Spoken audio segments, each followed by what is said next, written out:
We're Paul and Natasha from Nomadic-AF. Today we're going to talk about some common travel scams that tourists may or may not be able to fall for. We also have actually fallen for 3 of these, unfortunately, and we Yeah. are long-term experienced travelers for 13 years nonstop. So anybody can fall for these. Anybody can fall for these. We're not going to talk about 3-card Monty scams or anything like that. We're going to talk about actual travel scams that we've seen posted on expat pages, and like you said, we've actually had happen to us as well. Most of these come from the expat groups we're a part of, or the Facebook groups for Mexico, or Facebook groups for whatever city we happen to be in at the time, and then people bring these scams up that they've fallen for. So these are real life scams that people continually fall for, including, sadly, us. So let's we're going to talk about some rental scams that are pretty prevalent. We rent new places all the time. Every 3, 6, 12 months we're renting a new apartment. We rent a lot of places. And it's just not economically feasible to do Airbnb all the time. No. So these are common rental scams you're going to run into quite a bit when you're living internationally. The fee to show or hold a rental. We've actually been asked this quite a bit. We just say no every time. So what'll happen is you'll find something on Facebook Marketplace or online or something, and you want to go see this apartment. And they say that there's so much interest in it and people cancel and this and that and the other, so they want a deposit to be able to view an apartment, which is just ridiculous. And you would be surprised how many people just fall for it and say, okay, they paid for the deposit to see it, and it may or may not be legit, but and then they don't take the apartment. They don't take the apartment. They'll always tell you if you rent it, if you don't rent it, you'll get it back, and if you do, it goes toward. And honestly, that's just a red flag right there. Anyway, that's not a person that you want to deal with. Living as much as you might like said apartment, it's not worth it in most cases. No. The second rental one is the Airbnb owner wants to go off platform. This could go either way. It really can, because we've been asked to do this before and we thought it was a little shady, so we declined. Yeah. And as it turns out, that would have been the best route for us. Yeah, it gets rid of all your Airbnb fees and stuff like that. And it's less expensive. It's just better all the way around, and less it's a scam, and there are a lot of fake Airbnb listings. Yeah, so just go with your gut, I guess. Yeah, but I just wouldn't go off platform. If you're going to run off Airbnb, stay off Airbnb. The situation we were in was the lady owned 10 apartments. They normally rent for $400 a month. For Airbnb, it was $600 a month. Well, she's just trying to cover her expenses for Airbnb. If you do want to save some money, what you can do is rent for a month on Airbnb, and then once you get there and meet the person and you find out you like it, negotiate with them then to stay longer off the platform. Right, but there are too many fake listings on Airbnb where they can't connect their bank account, so they don't really want you to rent off Airbnb. They want you to send them money directly, which I do not do that. Yeah, just don't do that. The third renting scam that we run into quite a bit is renting off of Facebook Marketplace. Yeah, again, a lot of these places either don't exist or it's just third-party people finding them on Facebook Marketplace and then relisting them. Yeah, we do rent off of Facebook Marketplace quite a bit, and we have had very good luck with it. Yeah, we've had good luck with Facebook. But be really careful, especially sight unseen. If you see something and it sounds too good to be true and they want a deposit to hold it until you get there, all they want is your deposit. That's it. They don't care about the rent. They don't care about anything. You could just show up and it's just an empty lot when you get there. Well, as a great example, in a high mountain town we were going to rent in San Chris, and some of the pictures on Facebook Marketplace were of tropical beach homes to rent. Yeah, we're like, so you know they're fake, but some of them are pretty good, and you may not know right offhand. So don't send any money off Facebook Marketplace to hold an apartment for you, especially if you're out of town. Though they want you and they want your money, they can wait for it. Yep, exactly. The next rental scam is the notary payment for a contract. Yeah, anytime anybody wants you to give them money sight unseen or for something that's not tangible, like something a notary. that's not tangible, like a notary. Yeah. The notary scam is bull. They'll tell you that in Mexico, in order to be legal, they have to have their rental contract notarized. Yeah. And it could run anywhere from $50 to $100, and they'll say, "Oh, we'll cover half of it." Well, they're not getting anything notarized. You'll never see a notarized contract. They're just going to keep your notary. So just tell them no. There are 1,000 places to rent. Yeah, and they'll really try to pressure you too, and you'll never find any apartment without doing a notary. Okay, well, if you will, yeah. If you're being that weird about it, something's probably up. Yeah. So just don't pay the notary. Tell them you don't want it and walk. They'll either pay for it themselves or they'll not require it. Yeah, take it out of your end. Yep. And the last rental scam we'll cover is kind of not an outright scam, but it kind of is. It's your rental deposit. Yeah, you're probably not going to get your rental deposit back. If you do, great. But they will say anything under the moon, below, beside the moon to get you to not. We got charged $25 per pillow because the pillows were too flat after we left. Yeah, they said we stained them. Oh, well. I'm not sure how you stain a pillow. That's not true, but regardless, we have never got a full rental deposit back. We've never gotten a full deposit and we have never back. Messed anything up. So yeah, they tried to charge us a whole bunch of money for some missing shot glasses that we had never even seen. Yeah. So whatever. Yeah, if you're going to pay a deposit on rental, and you probably are going to have to, you should know no matter how nice you keep the place. Just count it as a loss. Yep. Yeah. Or what a lot of people here do in Mexico, like Mexicans, is they will use that as their last month's rent. They just won't even pay the last month's rent. Yeah, we have done that before too. Yeah. We'll say, can we just use that as our last month's rent? Yep. And usually they'll fine. Yep. All right, let's move on to some taxi scams. Taxis, they're so hard to use, and we try to use Uber or Didi. Yeah. Didi is a ride-sharing app in Mexico. We try to use Uber or Didi a lot, but some cities just don't have it. Especially when you're dealing with the airport or in smaller cities, they don't have it. So yeah, Uber is pretty, like, if you have Uber already, you can probably just be fine with that. But Didi is a really good one for food deliveries and taxis as well. So the first taxi scam are fake taxis, and we actually fell for this one. In Mexico City. Probably more than once. Definitely in Mexico City. But this is just what it sounds like. Fake taxis. Like, they look like regular taxis, mostly. Mostly, yeah. There's a few details here and there you can kind of figure out, and they'll probably take you 20 times around the block, and during that ride you'll notice. Figure it out. You'll start to notice. The one we were in had just a magnetic sign on the top that said taxi, and it was the exact same kind of car, color, and everything as the taxis. And just sitting outside of a really high tourist area. Yeah, the museum in Chapultepec. Yeah.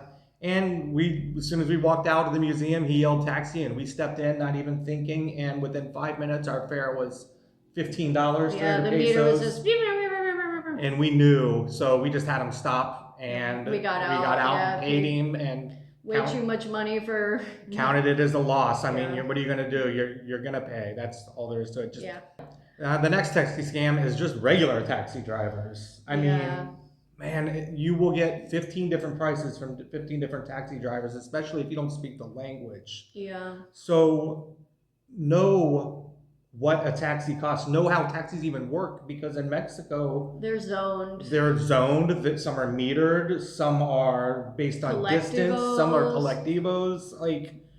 Yeah. Know what you're doing when you get in a taxi. Know how much it should be. Know how it works. You could even only be going 3 blocks, but you're going out of that zone, so that's an extra 50 pesos right there. So some of them are scams and some of them are legit. So it's hard to know exactly, but.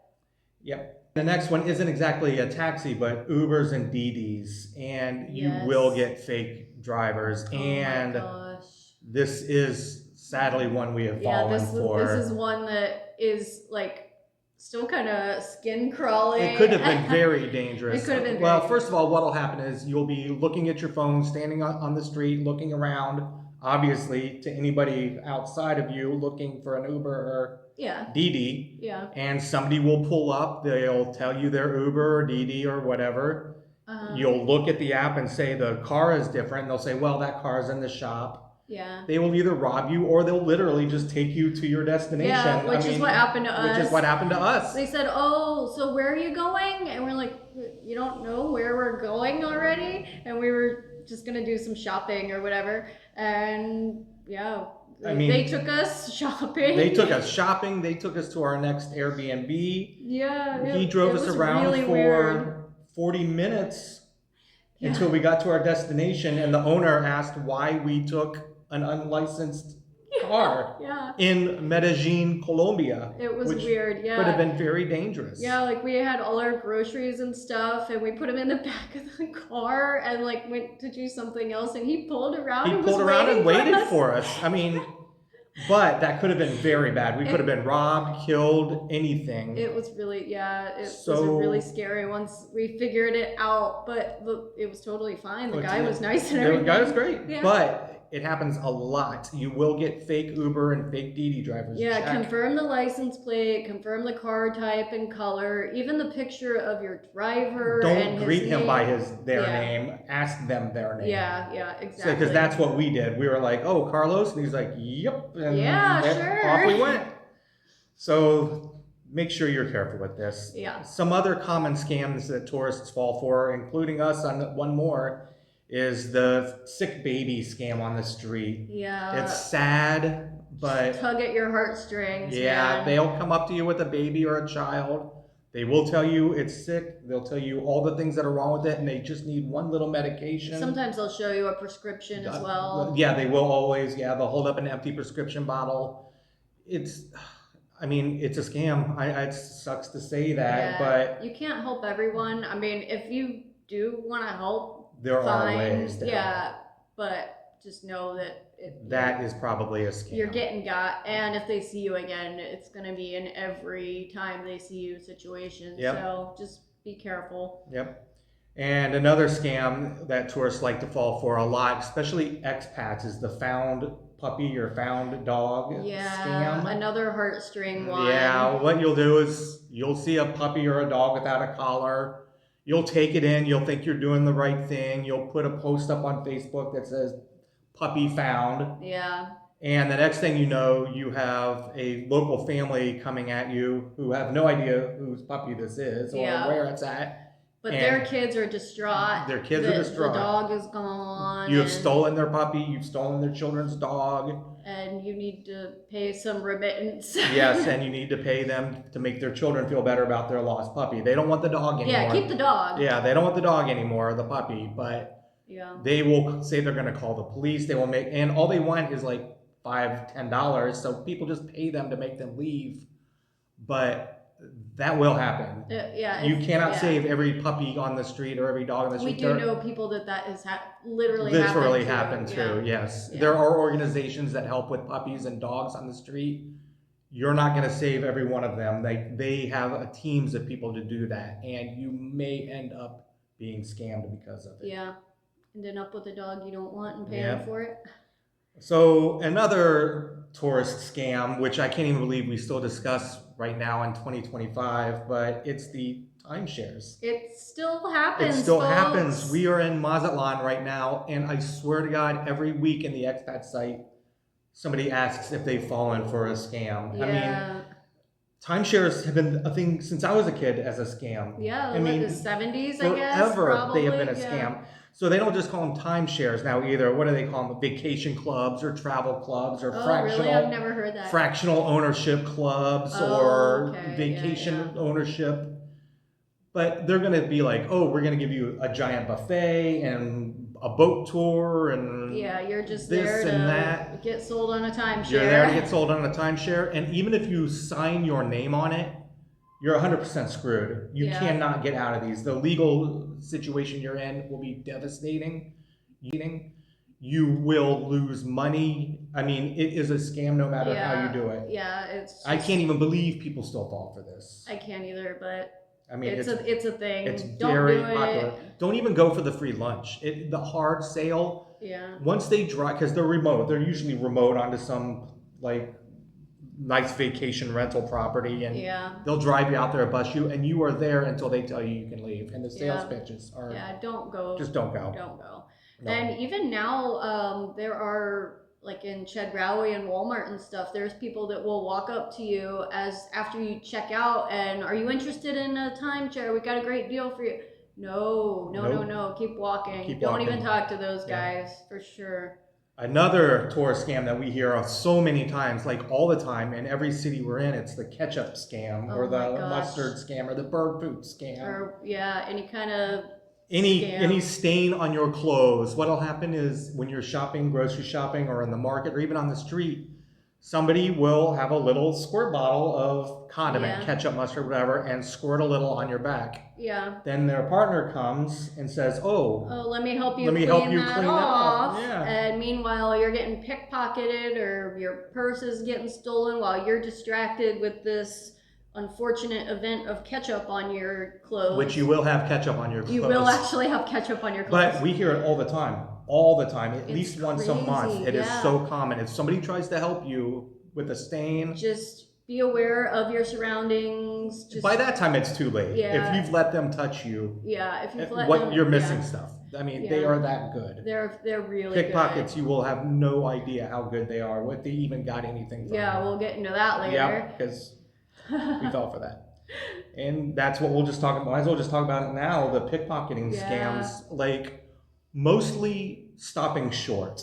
Yeah, you'll be walking along in a crowded area and, all of a sudden someone in front of you has just stopped short. To tie their shoe or to check their bag or check their take a phone picture. Yeah, or take anything. a picture. Yeah, and that it turns out that it's a team and someone will either be behind you or beside you or And we got got. We got got. And it was immediate. Yeah. We knew immediately because... Yeah, and they were probably clocking us for a long certainly. time. Yeah.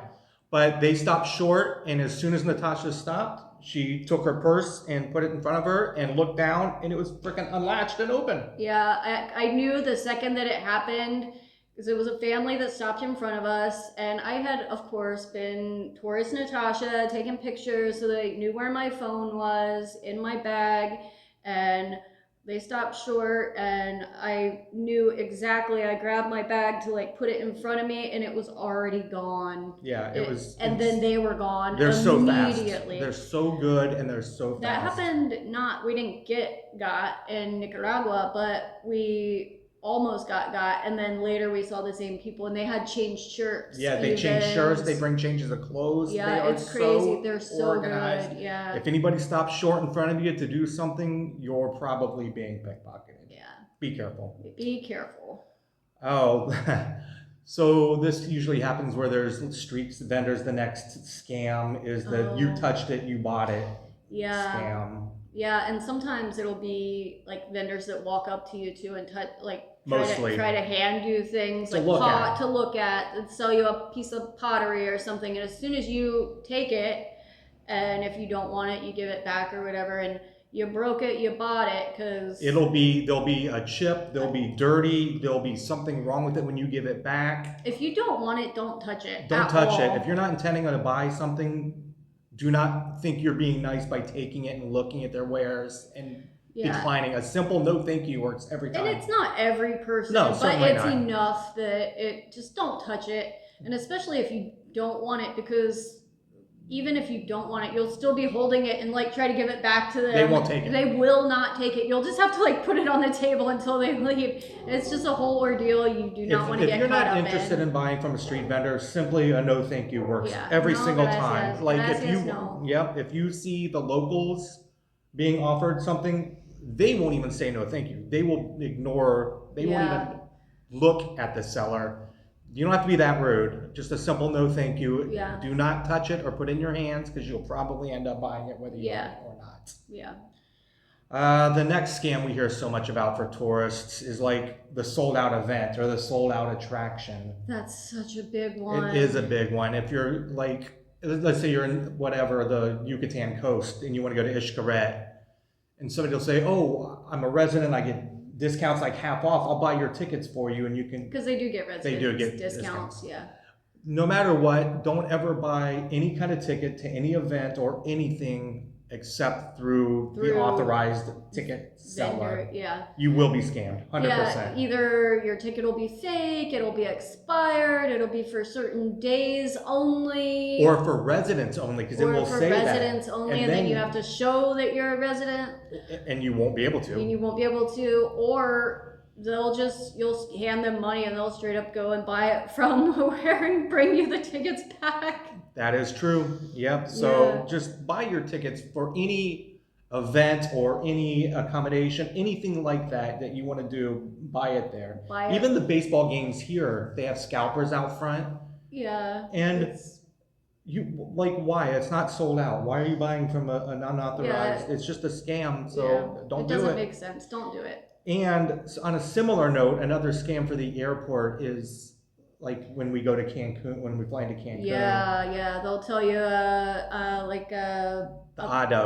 ADO bus had just left, and you just missed the last bus. The last shuttle, the last bus. They don't run anymore. Yeah. They've gone out of business. Anything. You will be told a million things. Yeah. And those guys, they just bird dog for taxis. They're just trying to get you into a taxi. If you know there's a shuttle, or if you've read there's a shuttle or a bus from the airport, go and find out. Find out for sure, because you will be told as soon as you get out and start looking around. Taxi. You're like, no, I'm gonna take the ADO bus. Oh, no. That doesn't exist anymore, or you just missed the last one. It just left, and the next one's in an hour. You can be there in an hour. Yeah. All that's bull. And they'll follow you too. Oh yeah, well, the whole time. You can walk away if you want, but they're not letting you go. So. Yeah, so just be aware. Yeah, be careful. This is another hard one, the charities scam that we see a lot.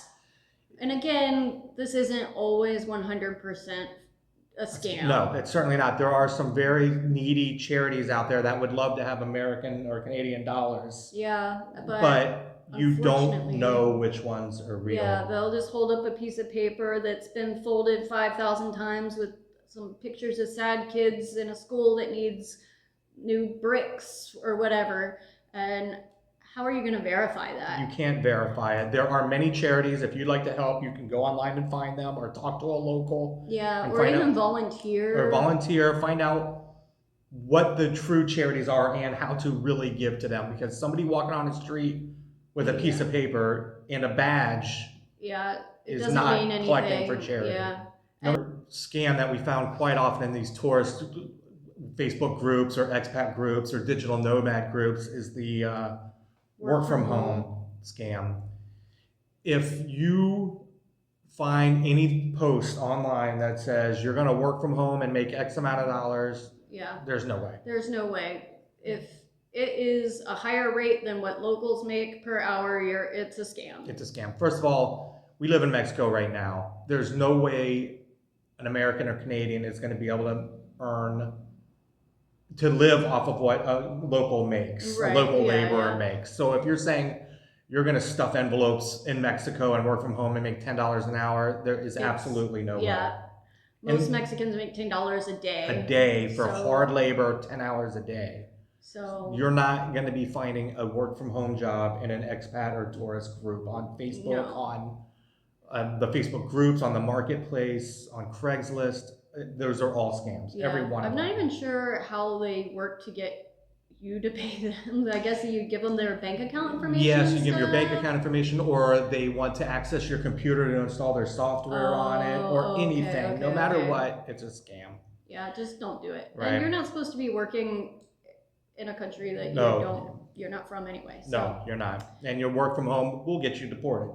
Yeah, exactly. So, and then the last one we're going to talk about is the fake change. The fake change or the shortchanged. Yeah. And this happens everywhere. Yeah, this happens everywhere, and if you're cognizant, it's not really an issue. But what you'll do is you'll give them a 500 peso, and they'll give you change for 200 pesos.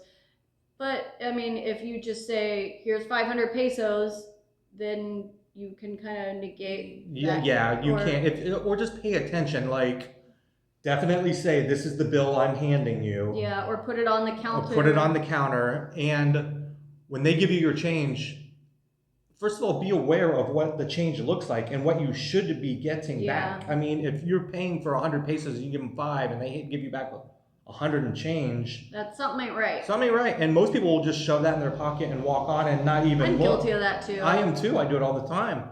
But even just yesterday, we were shortchanged and it was by 10 pesos. And I'm not going to create a stink in the market for 10 pesos. Yeah. And sometimes it's just an issue with math in their head, but a lot of times at like OXXO, that's like the convenience store here, at OXXO they have it on the screen, so it's not a math issue in those instances. But a lot of times what they'll do is they'll ring up like a pack of cigarettes and keep it behind the counter. Yeah. So I guess just know at least around how much change you should be getting. Yeah, if you have a bottle of water and a Snickers, it shouldn't be more than $5, you know? Well, it should be more than $2 here. I know, but if they're scanning a pack of cigarettes and then putting it back behind the counter, you shouldn't be paying an extra $2 for that. Right. So these are all scams that are quite common. We literally hear about these all the time because we're a member of many Facebook groups for expats and tourists. And again, it doesn't happen all the time, but it happens enough that you should be cognizant of it. And if you're just going on vacation, any one of these will ruin an entire vacation. I think so, yeah. Nobody wants to be scammed. No, it will put you in a bad mood and probably ruin your vacation. So these are just scams you should look out for. So we've been on the road for 13 years, 14 including Jamaica. Oh my gosh, yeah. We've fallen for 3 of these scams. Yeah, it's not just dumb people that get scammed. Nope. We are experienced travelers and any of these things happen. Yeah. Any of them. So these are just some common tourist scams to look out for while you're traveling. And if you can think of some more or if you've been got, we want to hear about it. For sure. Thanks a lot and lates.